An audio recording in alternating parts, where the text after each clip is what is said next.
shall I do the welcome again? Go for it. Should we? I mean, this is the most muted start to a podcast ever. Us just randomly talking about who's doing the welcome. I mean, welcome to the show, Are we everyone. recording? Yeah, we're recording. We are. Oh, I think we should leave that in. Welcome, everyone, to the Dave and Georgie show. Wait! He's had one too many daiquiris. Jesus. I've had one.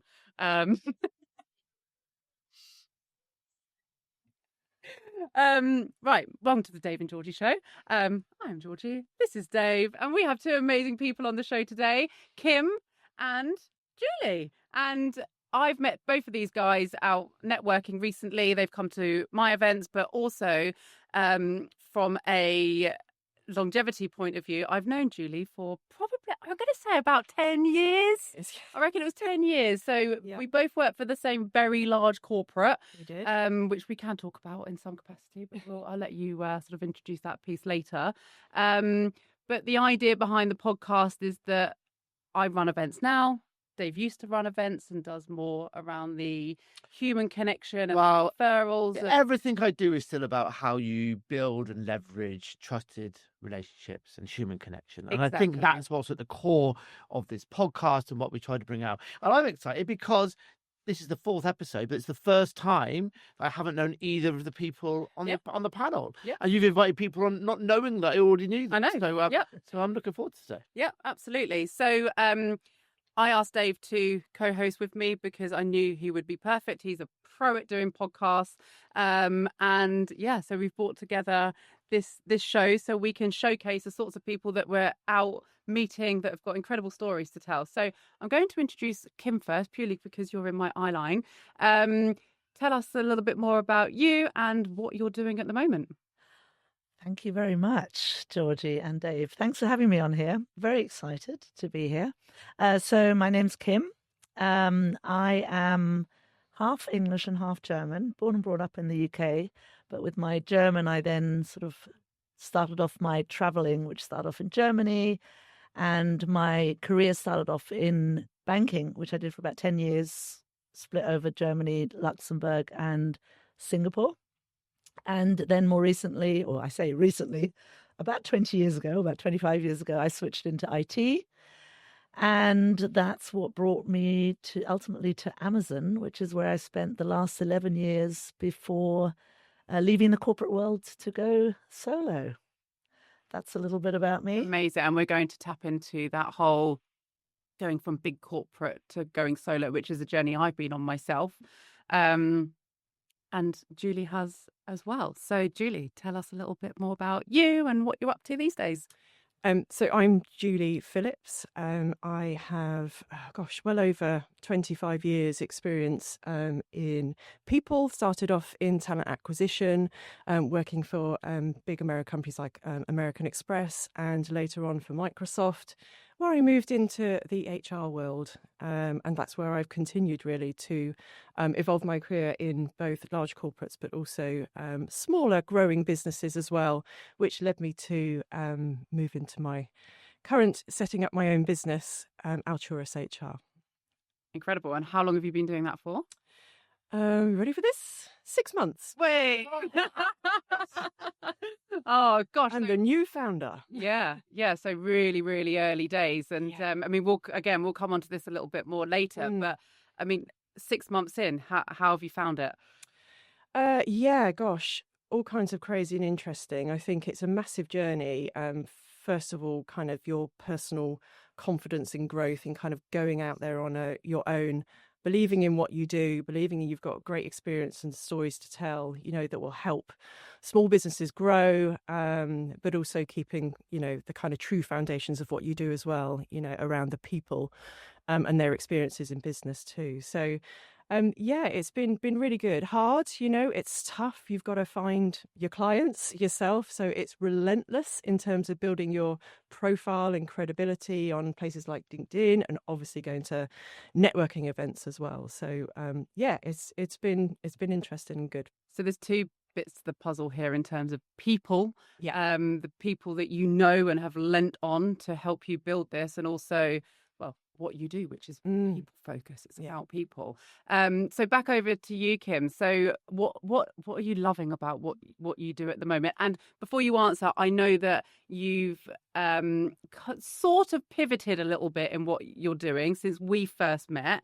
So it would be really cool to hear a little bit about that little journey as well. Absolutely, yes. And we've now known each other for almost a year. Has it really been Since I that went to your long? first networking event. God, yes. I think it was November. December time, last wasn't it? year. Yeah, Yeah, that exactly. has flown. So, and a bit like Julie, I've actually not been a solopreneur, or if that's the right expression for it, for much longer. So I started my business about a year ago, and it actually came about from 25 years of working in IT, building teams, managing people, working with other leaders, other managers, where I noticed the gap that could actually be filled through coaching, mentoring. I did a lot of mentoring at Amazon, and that's what led me to start my own coaching and mentoring business. And so ultimately, I want to help other professionals that have reached a good level already in their career. They might be VPs, directors, or even CEOs, but they've identified, or maybe not even identified, that there are these gaps in their strengths. So they have obviously reached where they are due to their strengths, but they might have gaps in communication, in handling people, handling teams, how to build strong teams without having to get the whip out. And also, so I've come across very senior people who still have imposter syndrome. So they've got this outward, persona of I'm the leader and I can do everything, but actually inwards they're crumbling a bit because there's areas that they would like to address, and that's what I help people get through and get over. And back to your original question of what do I love about what I do, it's seeing that impact. So it's actually seeing how somebody who I might even be a little bit intimidated first working with, because let's say they're a CEO, but actually finding out they're just human as well, and finding out how just through a couple of sessions of allowing them to step back, take a break, and think about stuff themselves leads to these new findings of actually how they can improve their jobs. And look forward to Mondays. I love that. And you know what? That segues really nicely in, because there's a thing that I say every single episode, don't I? And I will say it on every episode we ever do. And it's something I use in all my work, which is that people refer you in my world, but like remember you. They remember you for what you do, not what you sell. Right? What you sell is coaching. What you do is everything you've just described, and how you make them feel, and how you make them feel, and how you connect on a human level. Exactly. That's what people do business with, people they know, like, and trust. And what you've just described there is your secret piece. So Julie, coming back to you. And before we got in here, you kind of said about, I'll say HR, but I don't actually like the term, and I have a bugbear with it because.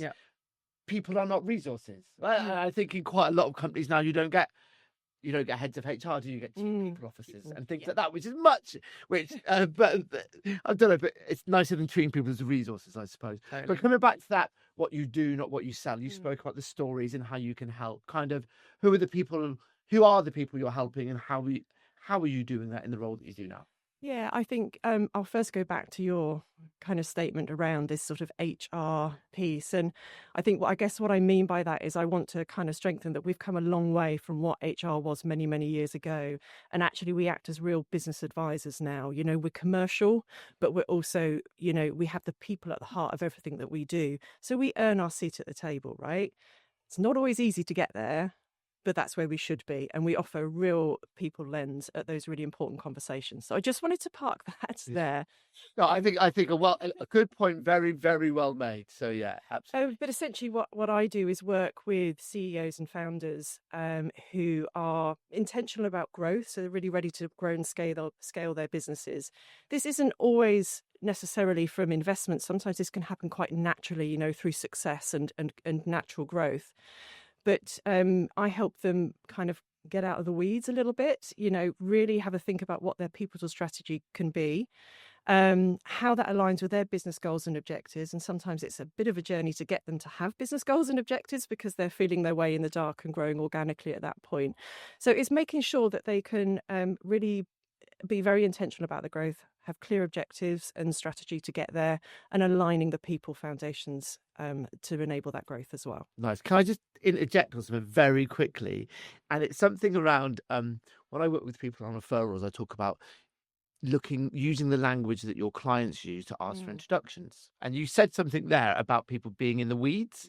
And so if you were looking for a referral, you could say, oh, if you hear a CEO talking about being stuck in the weeds, like, can you send them my way and I can give them a chat? The reason why I mention it is because we just had our previous podcast that we recorded, which wasn't this afternoon, and Georgie just got changed. It was definitely another day. I happens to be wearing the same t-shirt and jacket, but literally he used those words about being in the weeds, and so it was just really relevant that using client speak, the client words. So many business owners don't do it when they describe what they do, or within their referral request, whatever context it is. And there is so much power in using the words and the descriptions that that your typical client uses. Totally. So, if you look at LinkedIn, it's called Founder Chaos. yeah, okay, but that's marketing speak, right? Like, the founders aren't saying they're in Founder Chaos; they're saying they're in the weeds or whatever it may be. So, a quick aside there, but love that. So you know what? We spoke about what you love, and I suppose you did that, like the move from. That move from corporate to kind of solo, like, yes, it's stressful. I've been doing it for a number of years now, and it's never not easy. What are you loving about that, and what made you make the leap? Like, what was that the thing? Great question. Yeah, I'm happy to go. Go for it, Kim. And actually, this also brings me back to, you mentioned me pivoting, which I didn't touch on. That's right, my last answer. I sometimes think that your next job or your niche or whatever finds you, rather than you really knowing what you want. And I think my main reason why I went into coaching and mentoring in the first place when I left Amazon was because I did a lot of it there and people told me I was good at it. So I was like, I enjoyed it. I was good at it. I'm going to do that. So I started off with that. And as I think maybe, I have no idea, I presume a lot of people start off being a bit of a generalist. Yeah. You know, I'm the coach for everyone to solve all your problems, and anything you need coaching on, I'm there. But actually the reality is you need to niche yourself down to really get to know and understand the specific problems of people that you're wanting to solve and wanting to help. And this is why even in the year that we've met, I've pivoted several times, and my niche is getting smaller and smaller. So whereas I used to be one for all, now I really feel it's narrowing down to actually execs, VP level, director level. And if I can narrow it down even further, it also seems to be males. So I don't know if that's something I can or should touch on here, but it's become interesting. And I think the way I've sort of explained it to a friend of mine the other day, of that could, well be the right niche, is because there's a lot more still today men in these leadership positions than there are women. And maybe those few women, there was more intention of them getting there. And I think a lot of men, even though obviously there's men that got there intentionally too, but I think there's a lot of men that have also landed roles by default because they had a real strength in something, but they end up being leaders of teams and of people which may not be their strength. And that's where the imposter syndrome starts coming in, saying, oh my God, I was put in this job because I'm great at, marketing or whatever it might be. But actually I don't know how to talk to people or manage teams. And I think I was going to say, I think there's two niches here, and I think the second piece that you just did there without knowing is also the more powerful one. You've got your niche in terms of it needs to be people at this level of seniority, but actually there's a niche in the problems that you solve. And it's the right person in the right problem. That's what makes you memorable. That's what makes it easier to talk to your audience. It's what makes it easy for people to recommend you. So I think, like, there's it doesn't necessarily always have to be within a sector, for example. And it can be this position, but they're suffering these problems, right? Or even this specific problem, right? Yeah, and it could be anyone that has that one. Yeah. And I think quite often Still working on the niche. Well, people think they're alone in their problems sometimes. You're like, well, no, I see this, every other day. And it's like, we have a solution. Here we go. Yeah. People always think they're alone or going on the journey by themselves, but they're not. And that's why it's important to, reach out, regardless of whether that's a, personal life or work life. It's really important it's good to talk. It is. Oh, that's why we're here, isn't it? Exactly. But I think, there's a lot of people that do not utilize people like yourself. And again, using the word journey, which so many people find icky, and I do a little bit as well, if I'm honest. But when we go solo, because as I said, I've been through this journey, but you find your feet. You can be a bit of a generalist, but as you go along and you find opportunities that you enjoy or, great outcomes, then that's what you stick to, isn't it? Did you ever see yourself doing what you do today? No. When you first started off doing the networking piece, should I say? I fell into being a business owner. I worked for the Chamber of Commerce, then went to work for someone who was running their own, then ended up being co-owner of the business. Then it went to someone at a different thing. Then I exited him. Then it turned into an agency. Yeah. And I only did this because I'd fallen into being a business owner and was miserable doing it, and thought I better do something that I enjoy if I'm going to do this thing. Yeah. It's bloody hard work. Yeah. So let's make sure I enjoy it. Yeah. And COVID wiped out the other business, but in a way, I'm glad it did because I'm doing the thing that I love. I'm doing the thing I think the world needs. And so, we all need you. So yeah, we all need. Oh, well, you literally do with a co-host. And there we go. I mean, I'd forget where the bloody hell you were. So you weren't here, but well, I've started calling him Dad on this because he puts his foot down. And it keeps us on the straight and narrow. Well, on the straight and narrow, what are you loving about that? 6 months in, it's hard, it's exciting. What are you loving about being a business owner? Yeah, I think for me, it's been really understanding. We've talked about this before we came in here as well. Is you do pivot a little bit because you think, well, I can do all of this, but how do I kind of make it into a thing that's people understand exactly what the hook is and what I can do and how I can do it. So I think there's been a bit of bit of work that I've had to do to understand exactly what I am and who I am and how I go out to market as well. But I actually, the thing I have loved is how many people back you on this journey, right? There's not a single person that I kind of, I interact with, I talk about that don't say, oh, that's amazing, you'll be great at it. I know, you've done so much and you've got so much you can offer. And that really helps and gives you the confidence to kind of think, okay, I got this, I can do this. Your support network, from old and new is just, incredible. And I haven't been able, the work that I've had is through my network. And that's people that, we've known from the past as well, but also my new network, these are people that I've met through the school, for example. So I think for me, it's just, I've really kind of, I don't know how to describe it, but just the kind of real support and backing that people have when you go out on your own and it just gives you the confidence to keep driving forward, I think. I love that. And that's at the heart of what this podcast is about, that connection. And actually, I'm going to bump a question up the chain because I had a question around how have you leveraged your network? Obviously, everything I do is helping people leverage their network. And so often I speak to people who go into consultancy, coaching, expert advisory type roles and don't tap into that previous network. They don't know how, they don't know what to do. You've obviously been able to do it very well. And the key is that people, in general, people always want to help if you make it easy for them. But if you can do it within that window of the first period, people especially want to help. And you've clearly been able to do that really, really well. Kim, I'm gonna ask you whether that's something that you've done intentionally or unintentionally, or how have you kind of tapped into all that amazing experience and network that you've had before with what you do now? Yeah, so fortunately, my previous network has kind of given me a steady flow of clients. Don't know what that says about Amazon needing coaches, but no. So and it's, in a way, it's been easy because they know me. Either they've worked with me directly, or lately I'm getting more and more clients that have been referred to me by somebody that I worked with. So there's definitely still that connection. So from that front, it's been brilliant. From the other side of it, of this going out on your own and starting up your own company, and me having been in corporate for 35 years, I didn't have a clue how to run my own business. So you kind of feel, oh my God, there's so much to learn and so much to do yourself. until you start tapping into the networking, which probably took me a few months to get my head around, okay, that's what I need to be doing. Mm-hmm.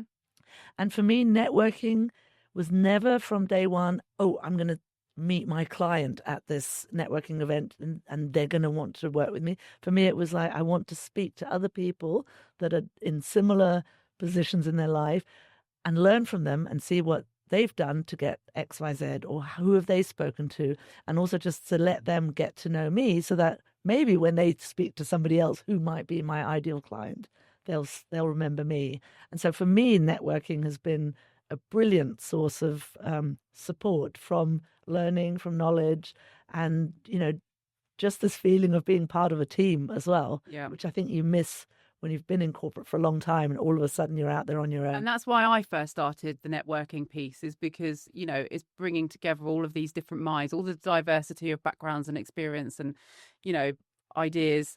But it's about having that support network. And yeah, you might get an accountant along the way or someone that's going to help you with a social media or whatever it might be. But I think also you've got those years experience where you were, because you were at Amazon for a while, fairly similar with Julie as well. You built those relationships. I bet you're getting people come to you now that you've known since, you know, their early stages in their career. Yeah. And now they're climbing the ladder and you are their go-to person. You've made such a good impression on them. And it's the whole, you know, be top of mind, be, you know, noisy on social media, be that person. Don't be a dick. No. You know, always keep that lovely persona going. Don't piss anyone off along the way, and you just naturally become that go-to person when someone needs a coach or a... I think, and this is where when we do our intros, actually, you say, "Oh, Dave, you don't do networking as much anymore." And I don't run events as much anymore. But networking is what you do all the time. Completely. When you're connecting with people and you're staying front of mind and you're adding value. Like, networking isn't the event. Networking is where you meet contacts to add into your network that you then add value to and you leverage and you build. Mm-hmm. You two obviously Always do a very good job of that. Yeah. So, but I think back to your point on events and yours, Kim, it's about being intentional about what you do at an event, because you can go networking because it is where your clients are or potential partners that know your clients are, right? You can go networking purely because actually it's a lovely group of peers. You can go networking just because it's fun. I'm just going to enjoy this with nothing more. But I think as long as you know why you're doing, because otherwise you can end up kind of networking for networking's sake. Yeah. And there's only so much peer support you need. Like, there's no point in going networking 5 days a week for that, just for that was a nice chat with someone in my position. Right? You need to actually get some sales at some point, right? So I think it's about, I use the word intentional all the time. It's about, yes, be human and let things happen, but like, pick the right rooms to be in for the right purposes. So bear in mind how kind of relatively early you are on these. Is that something that you've thought about? Do you go networking in different places for different reasons? And if so, how have you chosen the rooms you're going to be in during the country first, if that's okay? Yeah, it's interesting. I think there's a kind of a natural tendency when you start off to try and go to like everything, you know, trying to uncover like where these people are, what they're doing. And I've tried a couple of things from some very big national networking groups that quite frankly are a bit culty and a bit scary, you know, so you know that's not for you, but you've got to try these things. And then sorry, I'm saying, but they work for some people. It does. For sure it does. It absolutely does. But I've tried to select things where I know there are people who I know I'm going to probably get along with and gel with. They may be from all kinds of different, diverse, wonderful backgrounds and experiences, but that floats my boat anyway. I am naturally exceptionally nosy, which obviously as you get older, that transfer. But you work in people. That just creates curiosity and you know, an open mind, I suppose. So I think for me, I've just, you know, I've learned from others. So I ask other people what they're doing and how they're doing it. People give me some really good advice. And I will continue to learn and, you know, make my decisions in that way about what I get involved in. There's also in a great piece of what Kim was saying is sometimes it's just about feeling part of something as well. When you're on your own, it is quite lonely. You know, you sit at home like this, looking, what should I do next? You know, but when you go out and meet other people in the same boat who all have great ideas and innovation, and that you can really tap into and understand. You do get something out of that generally. It might not be necessarily money in the bank at that moment, but you do get something out of it.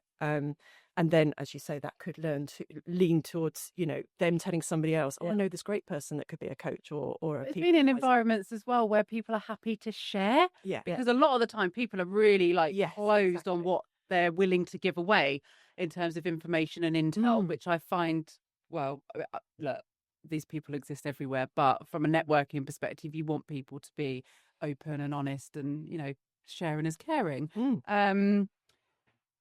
Shall we move on to the next set of questions? Let's go for it. We are going to ask you about, well, what would you tell now? What would you tell your younger self? Now, what would you tell your younger self as a youngster when you were actually young? And then the next question is going to be, what would you tell them if they were young now in Today's this world. world? Oh, of very technology, different. etc. So two quite and separate also questions. maybe with a lens of both of you with big corporate backgrounds, Yep. like has that environment shifted? Like, do you wish Yeah. you'd done it sooner? Do you wish you'd done, whatever that that good might stuff. be? But I mean, Kim, go. Would love to hear this. Oh, wow. Okay, first of all, I'm from the whole no regrets side of the house. And I have to say, I feel very fortunate about the career that I have had to date. So there's not something that I would pinpoint and say, oh, I should have done that sooner. I should have switched.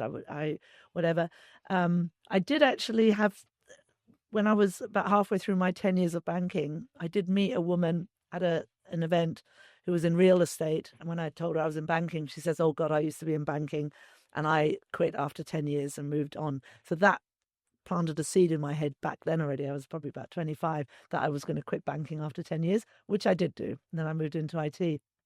But going back to the beginning, I think there's nothing fundamental that I would change, but maybe I would tell myself to be a bit more pushy, a bit more ambitious, give yourself some targets.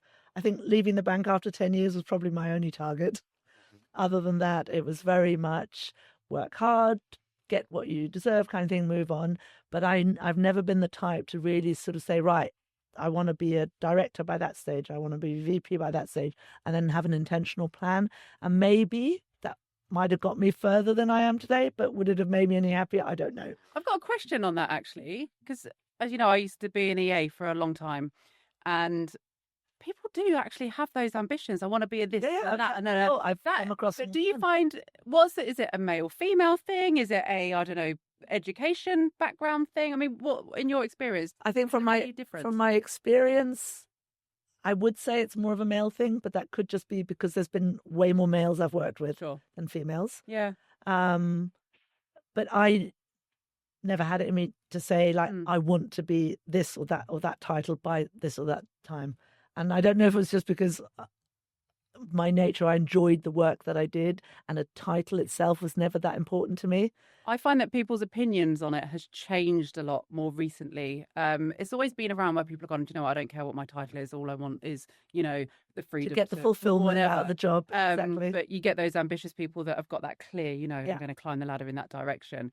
I definitely think it's changed. With the whole title thing, and that would then lead me to, what would I tell my younger self maybe growing up now, or what would I tell my own children, is I think the one thing to me, and I'm sure to everybody that's noticeable, is this instant gratification that we get these days. And obviously that's a huge problem, whether it's social media or anything that you want, you've got it at your hands straight away. There's not this effort that has to be put in anymore that we used to have to put in. So on the one hand, it's easier to make friendships online or whatever. On the other hand, you didn't have to make the effort, and I think that's really making it harder for the young people now to get ahead, because they'll always have this expectation that's easy. So if I told my younger self now, I'd say, do whatever you can to maybe resist the instant gratification and see how you can still figure stuff out for yourself. You're referring to like getting likes on social media and, for example, or even now obviously with AI, don't rely, use it if it helps you in something, but don't rely on it.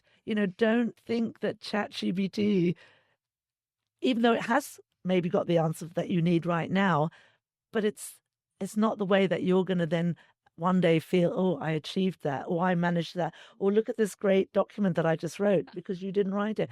And there's a lot to be said about how you feel when you've achieved something yourself. That's why I never play the lottery.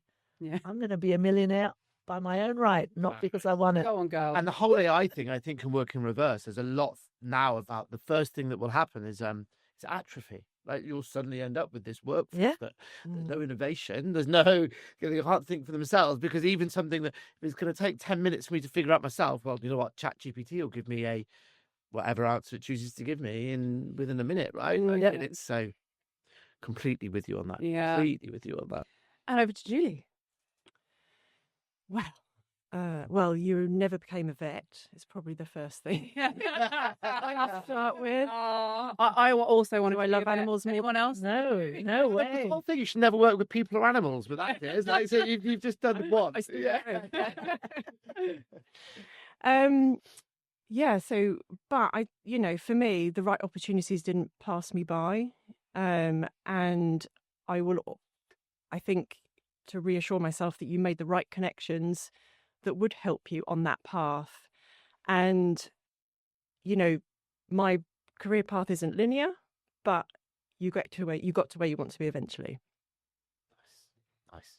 And how about now? Is there anything like someone in today's age kind of? So resilience is key. Don't compromise your beliefs and values. Always work for a company and a leader that you respect and trust. And of course, AI may take the odd job or two, so it's coming. But it doesn't remove human connection and experiences. So embrace the change, and great leaders and people that can solve problems and create great experiences in the workplace. There will always be demand for that, I think. 100%. And can I get a high five? Because we just had a human connections mention without actually pushing for it, and that was just stunning. Like that. Okay, slight change of pace. We're going to do networking 1.0 behind Julie's shoulder. 01. So Water sponsors this part of the podcast, and we are literally delving in on your experiences of networking, and we're going to do a quick fire round at the end. I've really struggled to say that earlier, didn't I? The quick fire round piece. But yeah, the first question around networking 101 is, are there any standout referrals that you have either given or received? And I'm going to shift the word referral slightly, because sometimes referrals has a sales connotation, and it doesn't have to be about business, does it? Like in terms of a lead, introductions, like yeah. Do you know what I mean? Sometimes referral, really, it could be a promotion, a new role, client, anything, either given or received. Kim, we'll do you first. Whilst I'm thinking about that, I'm going to take a sip of the water. I'm doing the same. Ching chin, Darren. So it's episode 4. I can do it now. So it is vibrated at frequency of 528 hertz. This is the frequency of love and healing. There we go. Yeah, and there's lots of so different frequencies translate to different. I don't know. So there's all sorts. Have a look it up, because it's way beyond my technical ability to be able to do that. And I'm looking out there because Darren, the founder of Water, is sat across the room, and we're going to get him, not this room, out there. We're going to get him on at some point to really delve into it, because it's incredible, really cool. I don't know if anyone's ever had a sound bath. In fact, I think we talked about it a while back, didn't we? But it is an unreal experience. I think once you've experienced that, then you'll get Water and all the spiritual piece behind it. But sounds a bit out there and a bit, hocus pocus. But yeah, and this isn't me giving it the hard sell. It's that, the naysayers are like, whatever. It's like, actually, if you look into it, it's really cool. That's right. Well, you've both now had loads of time to think about your introduction as well. So there we go. So yes, I think probably the most recent key referral I had was from somebody that I'd met through networking, and we got to know each other quite well. They understood my background, and they weren't a typical client for me, but the company that they worked for, he came to me a few months later to mention that there was somebody at that company who he thinks could benefit from some leadership coaching. So I was put in touch with that person, and we had 6 sessions, which led to basically him asking me to become a bit of a fractional sort of advisor for the company, small company, and to continue working with them. So for me, that's like, wow, this all came out of a referral to coaching, Awesome. to a sort of part-time job. Love that. As a relatively new business, that That's amazing. stuff's the retained income. It's Amazing. just the anxiety that sometimes come. It just helps relieve Yeah. that, right? So Yeah. wonderful. And it also is a really good reminder of how impactful the coaching can be, Mm-hmm. that you gain that trust from somebody so quickly that they want you to do more for them. So brilliant. Love that. Nice. Well, and the trust comes quicker always with referrals, right? So that exactly. that first bit, and then you've been able to obviously build it to a whole nother level. So amazing. And that's why I don't feel icky about saying the word referral, because you're right. Some people think, oh, well, I go, you know what? It could be about anything, but it is that, that initial Trust connection, that trust piece. For you, Julie? Yeah, so I have a good friend who is also an entrepreneur. She's got an incredible SaaS business, and she's also incredibly well networked through an entrepreneur program that she's been on.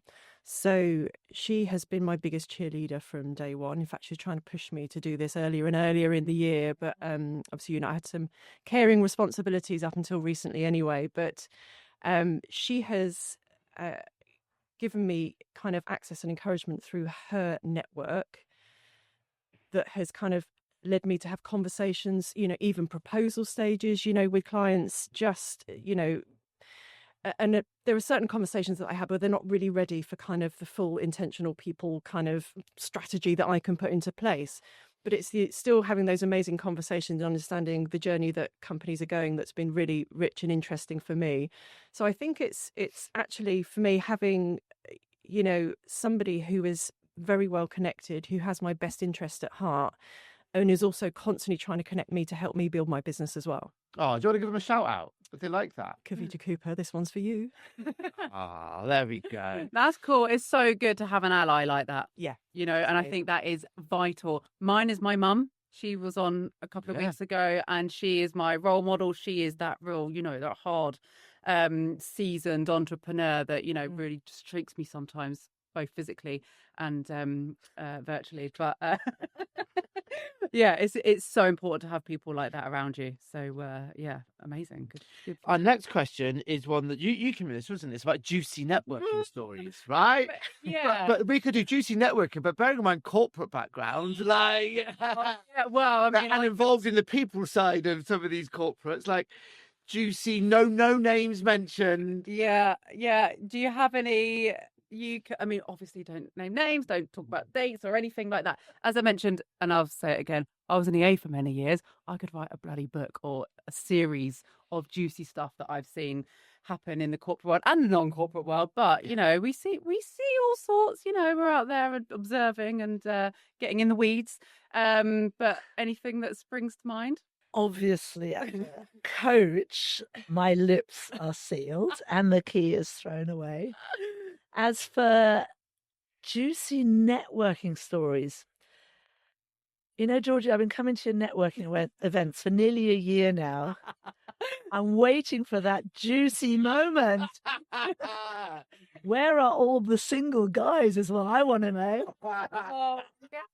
Oh, do you know what? That has just reminded me. We said we'd touch on this, and we don't have a huge amount of time to do so, but I have been following your dating journey that you have been, sharing with us on LinkedIn. Very short-lived dating journey. It's been such an eye-opener, but you are, and this is why I had to get you on this as one of the first, interviewees, is because you are such a character. You are so funny. You are so honest. You allow yourself to be vulnerable, which I think is so good for that coaching piece as well. That, if I ever get enough money, I will, be banging on your door, because I would love to have you, there as my ally. But you are brilliant on the socials. But how's that going? Can you give us any kind of update?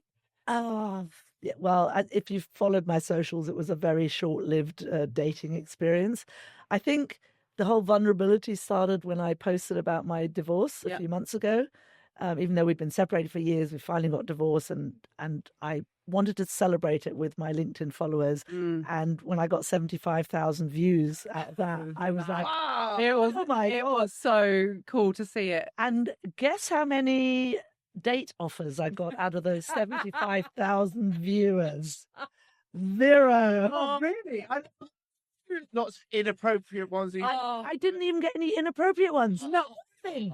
Nothing at all. No. You need to try it. So literally a few weeks later, I actually went out on a date with somebody. I thought, oh, I'm going to tell social media about this as well.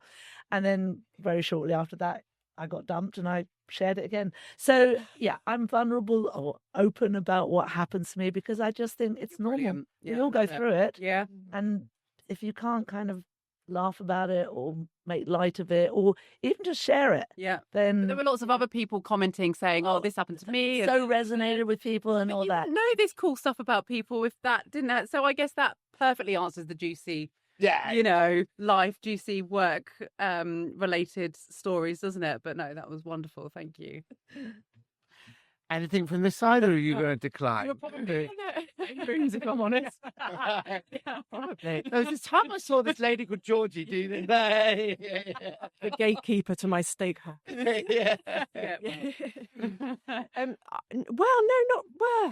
I think when you're in a kind of an HR director, people director, chief people officer type role, and you go into a room, and I've been in some incredible events over the last few months, and particularly where, I'm a real advocate for women in business and leadership roles. And I attended an event a couple of weeks ago, and whilst there's lots of people who do various things and lead businesses in different ways, when you're the person who is in the kind of people role in the room, they start to kind of talk to you about, oh gosh, well, I had this situation with this, they start to offload their people problems onto you. And I don't mind that. It's quite interesting. It's quite cathartic for them. But I had a situation where, and I won't go into the people problem, but not long after we'd sort of put that bit to bed, she started to tell me about a ghost that she had in her house.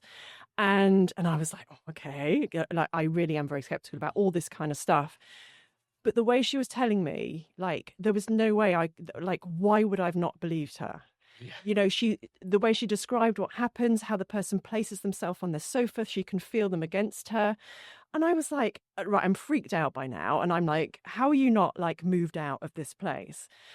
And then she showed me an app where it has almost like, I should have asked way more questions, and the nosy person left the room, obviously, but she had it was almost like a kind of a pattern, and it shows where this being is, and she was on her side in bed, and it was almost stuck to the side of her. Like, honestly, it was it's really bizarre. But that's probably, it's not that juicy, but how interesting. That's perfect. No, nothing else all the way home. Like, I had my jaw on the floor listening to that. We use the word juicy kind of just in case we get something genuinely juicy. Goosey. But typically, it just brings out the weird and wonderful, doesn't it, in people? Oh no, that's great. But I will say, my daughter has got an app where they go like ghost hunting around the house, and they look out for these kind of voids on there. Is that like Pokemon Go? Right. No. Right, we are running out of time, so we're not quite at quick fire yet, but we're going to do quick answers on these first two. And again, we talked about events quite a lot today, haven't we? Actually, probably more so than in any of the other podcasts, I think. Yeah. But in a good way. Yep. Networking heaven versus networking hell. What's your best type of event and worst type of event? And we're going to mix up the order. We're going to go Julie first. Oh gosh, best. Oh, it doesn't even have to exist. It's something in your head. If or what would just be the perfect type, like if you know what I mean, like what do you enjoy and what do you hate? I enjoy kind of open honesty, casual, relaxed, kind of go with the flow type events. Cool. Versus rigid and kind of everyone's got to get up and stand and do a pitch and all that kind of stuff fills me with a bit of dread. But cool. Yeah. Thank you very much. Over to you. I'm probably along the same lines. I like the informal. That's why I love yours so much, Georgie, and I'm not just sucking up to you. It is very informal, and you just chat to different people. And I think my version of hell would be the sort of speed dating networking or whatever you call it, where you've got like 20 seconds to tell somebody what you do and they tell you what they do and then you move on to the next and you leave the room thinking like, I have no idea what anybody does around here. I used to host those when I ran my membership organization. We didn't run them because it's not how networking should be done, but we partnered with the business show and they ran a speed networking thing because they could sell sponsorship to us. And they'd ask if we could host it. And we're like, well, yeah, it's extra exposure at the show for us. I remember just in the end, we started going on members to host them because I was like, I can't stand here and watch this happen. Yeah. It was You don't take anything away. Just get everyone to go, put all your cards there in a pile. Everyone take one card each and spam each other, right? Yeah. There's no connection there, is there? Right? It's Talking of icky, that's icky. Yeah. But, okay, so you don't like speed dating from a networking perspective. Have you tried speed dating? Actual dating? Yeah. And? Just as bad. Okay, noted. You come away with nothing. Do you have any pre-event rituals? So before you go to an event, for example, or first arrive at a venue. We had the other day, didn't they? So people might, so for me, I head straight to the bathroom. I just want to get my bearings. I want to understand where things are. Head straight to the bar. In the bar, would have been like in the bar. But that's that. I can scan the venue. I can get my bearings. I can, do my lippy, whatever. But I mean, that's my kind of thing. It's not that complicated. Or, but do you have anything? I don't think I've got a particular ritual. I like to know where I'm going beforehand, so I will Google it to Probably the last check minute it on Google rather than just wing it. Yeah, because especially if it's, let's say, something where you need to be at a very specific time. Yeah, networking is usually a bit more casual because you can kind of just rock up when you get there. I think it also maybe depends on the event. I may look up the type of people that might be going there. Like if it's an informal, casual one, not. But if it's specifically for, I don't know, bankers and these 5 key people are going to be there, I might LinkedIn them first or Google them or whatever. But generally, I think very informal approach to networking at this stage. So you're big on prep, but not so much on the. I like to just see what it brings. Yeah, see who's there. Wing it. Julie? No pre-rituals. I just kind of walk in and hope that somebody spots me, then will grab a conversation. I still find the entrance into kind of a networking thing awkward, not an event. So do all seasoned networkers kind of as well. Okay, who's going to talk to me? And sometimes when you get there, if you're not the first there, there's a group of people and you don't know how to edge your way in, hey, what are we talking about?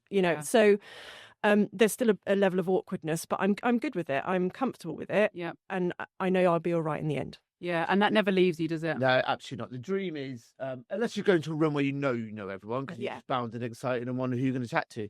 I always think the dream is you want to see one person talking to 2 people that you don't. And actually, threes are great because actually what happens naturally, particularly in open 3, where they're like stood, not closed, that what will end up happening is they'll break off naturally as 2s and you'll end up having a conversation with a new person, but warmer. So, Okay, we are into quickfire now, aren't we? Quickfire questions. So Dave is going to ask the question. I am going to do a 3, 2, 1, and then you need to answer. Go. Early bird or night owl? Early bird. Okay. Literally. I am in London. Countdown. That was like on point, but early with the early, right? Okay. Proper boozer or swanky bar? Swanky bar. I'm going to say boozer because I live between 2 and I support local. Oh, I talking love that. about networking events. Yeah. No. Oh, okay. No, yeah. Yeah.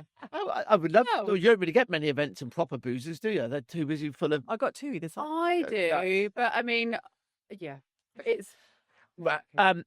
AI comments on LinkedIn, yes or no? What, created by AI? Yeah. Absolutely no. I'm all right. I'm okay. Really? But okay. Yeah. I'd love to delve into that, but I won't. Go on. Business cards, yes or no? No. I'm going to say yes, purely because I keep thinking I need to get some done, because I like the idea of them, but I still haven't.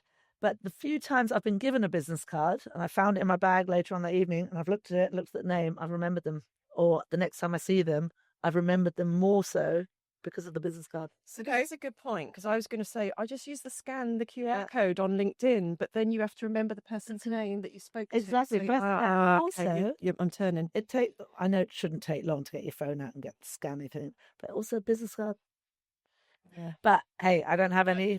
Make them memorable. So my business cards have always been memorable. At the moment, I have 4 different ones that people can choose from. They're like a bright kind of behind, and they've all got little cartoon, like South Park style cartoon images of famous partnerships. So there's an A-Team one, an X-Files one, a Pulp Fiction one, and a Batman and Robin one. And so it's just Is this the Batman and Robin one? Yeah, there we go.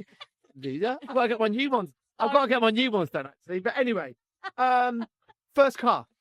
Ford Fiesta. Mine was actually an Avenger.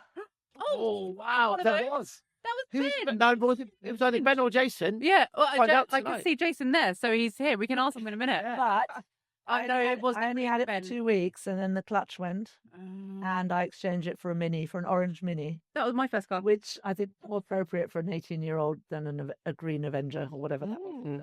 And what's your favourite cheese? Camperzola. I'm going to go for cheddar.